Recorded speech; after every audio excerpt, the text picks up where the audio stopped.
Kate Chopin.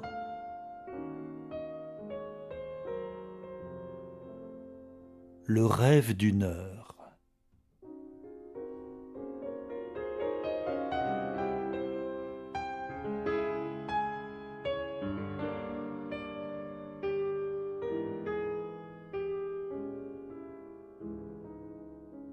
Sachant que Mrs. Mallard souffrait du cœur, on prit les plus grandes précautions pour lui annoncer, avec autant de douceur que possible, la mort de son mari.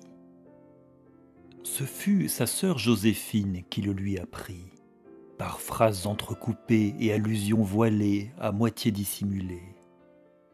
L'ami de son mari, Richard, était présent aussi, tout près d'elle.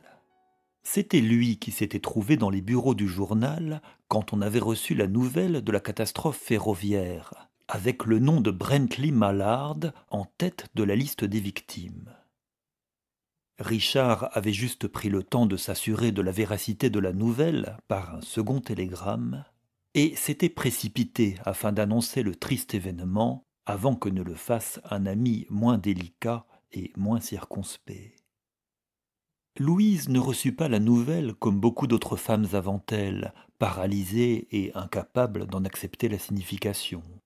Elle pleura immédiatement, s'abandonnant d'un seul coup et sans retenue dans les bras de sa sœur. Quand la tempête de douleur se fut apaisée, elle se retira seule dans sa chambre.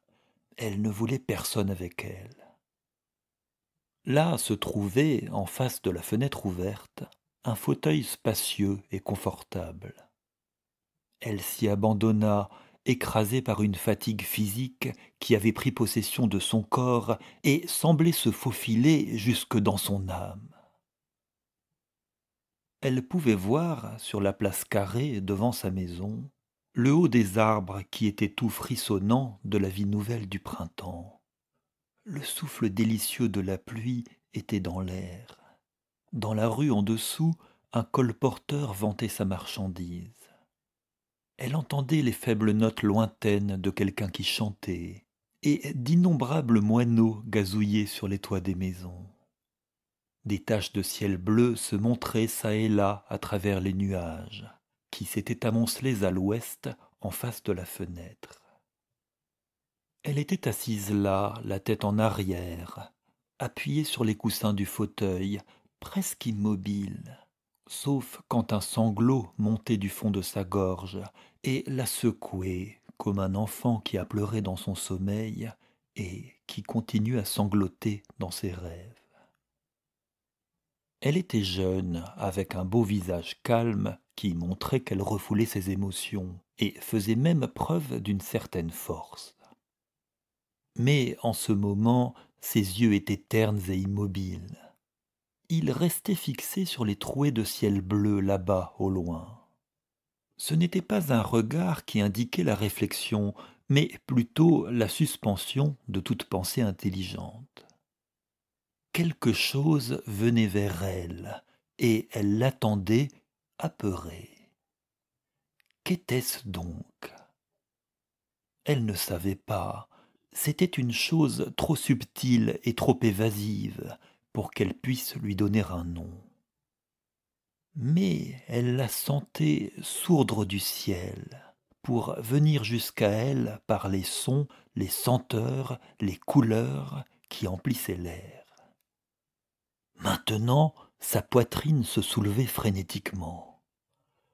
Elle commençait à reconnaître cette chose qui s'approchait pour prendre possession d'elle, et elle essayait de la repousser par la force de sa volonté, mais elle n'y parvenait pas plus qu'elle ne l'aurait fait de ses deux fines et blanches mains.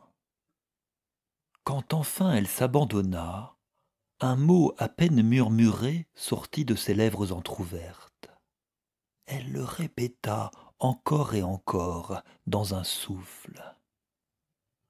Libre, libre, libre. Le regard absent et terrorisé qui avait suivi la nouvelle s'évanouit. Ses yeux étaient maintenant vifs et brillants. Son cœur battait, et le flot de son sang réchauffa et détendit chaque parcelle de son corps. Elle ne s'arrêta pas à la pensée de savoir si la joie qui l'envahissait était une joie monstrueuse. Elle avait une perception claire et exaltée des choses qui lui permettait d'écarter cette idée triviale. Elle savait qu'elle pleurerait à nouveau quand elle verrait les tendres mains adorées repliées dans la posture de la mort, et le visage qui l'avait toujours regardée avec amour, fixe et gris et mort. Mais elle voyait aussi, après ce triste moment, une longue procession d'années à venir qui lui appartiendrait absolument. Et elle ouvrit et étendit les bras pour les accueillir. Il n'y aurait personne qui vivrait pour elle durant ces prochaines années. Elle vivrait pour elle-même. Il n'y aurait pas de volonté puissante pour dominer la sienne, avec cette certitude aveugle qu'ont les hommes et les femmes, qu'ils ont le droit d'imposer leurs désirs personnels à un de leurs semblables. Durant ce bref moment d'illumination, il lui sembla que c'était là un crime, qu'il soit motivé par la tendresse ou par la cruauté. Et pourtant elle l'avait aimé, quelquefois. Et souvent elle ne l'avait pas aimé. Mais peu importait. Que pouvait bien valoir l'amour, l'insondable mystère, face à cette affirmation de soi qu'elle reconnaissait soudain comme l'élan le plus puissant de tout son être? Libre, libre de corps et d'âme, continuait-elle à murmurer. Sa sœur Joséphine était agenouillée devant la porte verrouillée, les lèvres collées au trou de la serrure, implorant qu'on la laisse entrer. « Louise, ouvre la porte, je t'en prie, ouvre la porte, tu vas te rendre malade. Que fais-tu, Louise? Pour l'amour de Dieu, ouvre la porte. » « Va-t'en, je ne me rends pas malade. » Non, à travers cette fenêtre ouverte, elle buvait l'élixir même de la vie.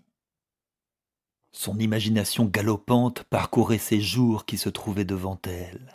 Des journées de printemps, des journées d'été, toutes sortes de journées qui seraient à elle. Elle fit une courte prière, souhaitant que sa vie fût longue. Et dire qu'hier encore, elle avait pensé en frissonnant que sa vie pourrait être longue. Elle finit par se lever et ouvrit la porte aux agacements de sa sœur. Ses yeux brillaient d'un fiévreux triomphe, tandis qu'elle se déplaçait, sans en avoir conscience, comme une déesse de la victoire. Elle prit sa sœur par la taille, et toutes deux descendirent les escaliers. Richard les attendait, debout en bas des marches. Au même moment, quelqu'un ouvrait la porte d'entrée avec une clé. C'était Brently Mallard qui entrait, un peu marqué par la fatigue du voyage, portant sereinement son sac et son parapluie.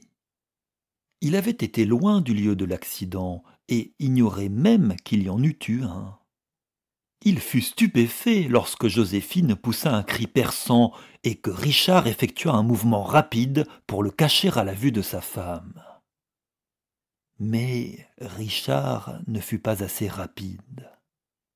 Quand les médecins arrivèrent, ils déclarèrent que Louise était morte d'une crise cardiaque, morte de joie.